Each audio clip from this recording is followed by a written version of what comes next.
Hello Cancer, Sun, Moon, Rising, and Venus signs. Kamusta kayo? Sana po'y nasa mabuti kayong kalagayan. Welcome back po sa Star Tarot. Kung bago kayo rito, welcome din kayo. Thank you sa inyong support.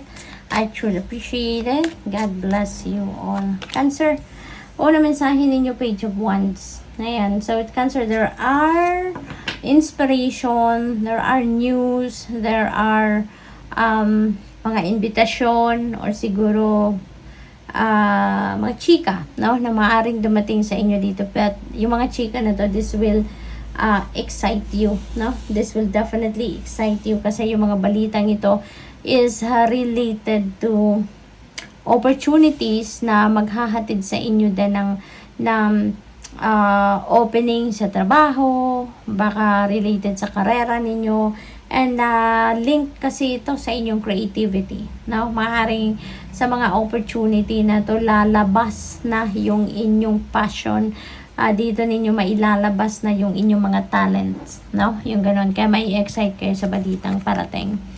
We have Temperance, ayan, this is about patience, no? And it feels like to me that your patience is paying off, no? Maaring matagal na ninyong hinihintay yung pagkakataon na ito o yung opportunity na ito na magkaroon kayo ng ganang pagkakataon na ma-express ninyo ang inyong passion, ma-express ninyo yung inyong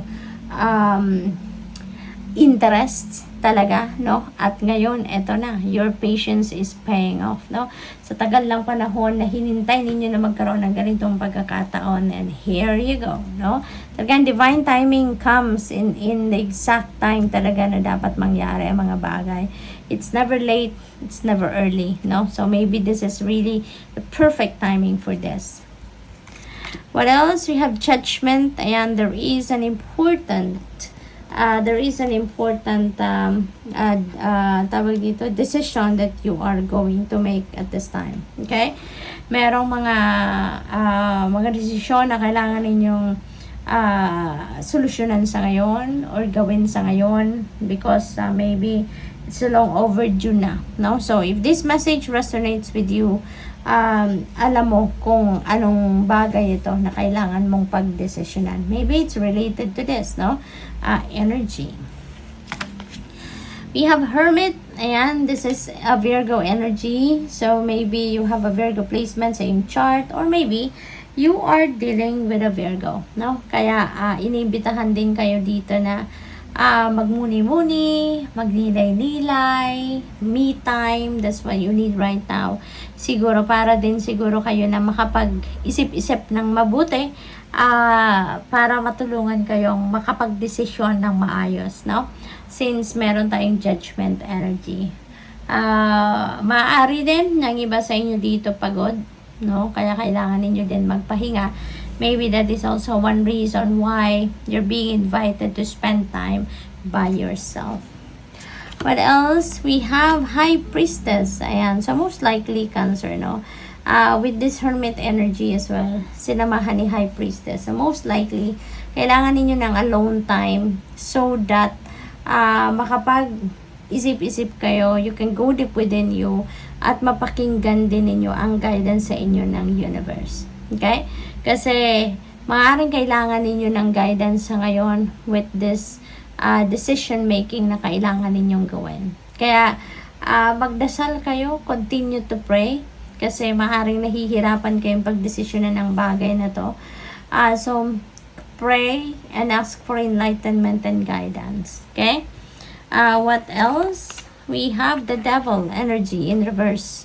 Ayan, so maybe this is Capricorn energy, so maybe you're dealing with a Capricorn, or siguro you have Capricorn placements also in your chart, no? So this one naman, this is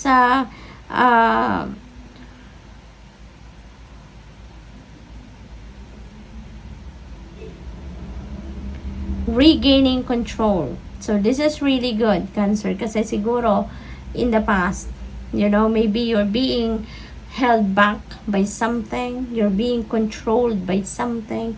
Maaaring yan ay yung mga dati ninyong, yung mga unhealthy attachments ninyo. Kumbaga, unhealthy attachment ninyo sa parang obsessions, addiction to something, yung gano'n, ano, or codependency, yung mga gano'n ba, no?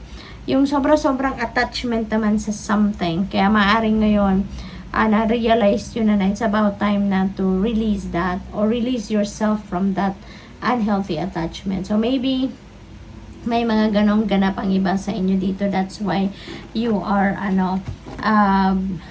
becoming free na, because you are regaining control of yourself. No? Hindi na kayo ngayon yung papaikutin or papatakbuhin na kung anumang bagay na, alam mo yon, yung very unhealthy na attachment sa kung anumang bagay. No? So, what else? We have Knight of Cups. May apology. Maaring merong magsusorry sa inyo dito. Maybe there is someone na nakasakit ang inyong damdamin in the past.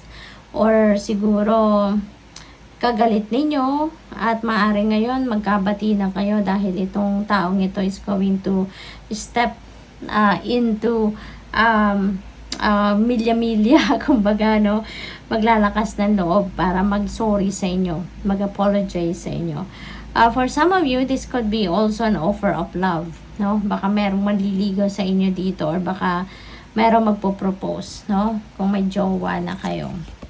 We have King of Pentacles. Wow. Na-pick up ko lang dito. Baka magpo-propose sa inyo dito isang yayamanin, no? Maaring maybe that person is already matured, no, by age, pero established na, no, sa kanyang money, career, and finances. So, siguro this is a wealthy man, or maaring negosyante, maswerte na siya sa negosyo, nakapag-ipon na, may pera na, financially stable na, yung mga ganon, no? But for others of you na wala namang ganon sitwasyon, maybe this is a lucrative offer para sa'yo. Maring meron dito magandang financial opportunity na dadating, or financial blessings na dadating, that is going to bring forth abundance and prosperity into your life. No? So, good luck to that. What else? We have Five of Pentacles. Ito yung maganda. Kasi, nanggagaling siguro ang iba sa inyo dito sa hirap, no, ng sitwasyon pagdating sa pera. Maaring ito yung problema ng iba sa inyo dito. May problema sa trabaho, kulang sa pera, kulang ng resources, maaaring mga ganon, ano. You are struggling financially siguro in the past, pero since meron tayong abundance, no, and prosperity na parating, so ma-address ninyo ang problemang ito, kaya you don't have to worry about. Okay, always hope for the best. We have Page of Swords in reverse. Ayan, so gulong-gulo ang isip ng iba sa inyo dito. Kaya siguro kailangan ninyo na magmuni-muni, mag-alone time, mag-me time kayo, so that you can think clearly. You'll get that clarity of thought, no? At magkaroon ng direction ang isip ninyo sa ngayon. Kasi maaring scatterbrained kayo ngayon, fragmented ang isip ninyo, no? Kaya maybe that is because of this decision making na kinakaharap ng iba sa inyo. So, good luck, Cancer. That's all I have for you for today. Thank you for watching. Love and light. Namaste.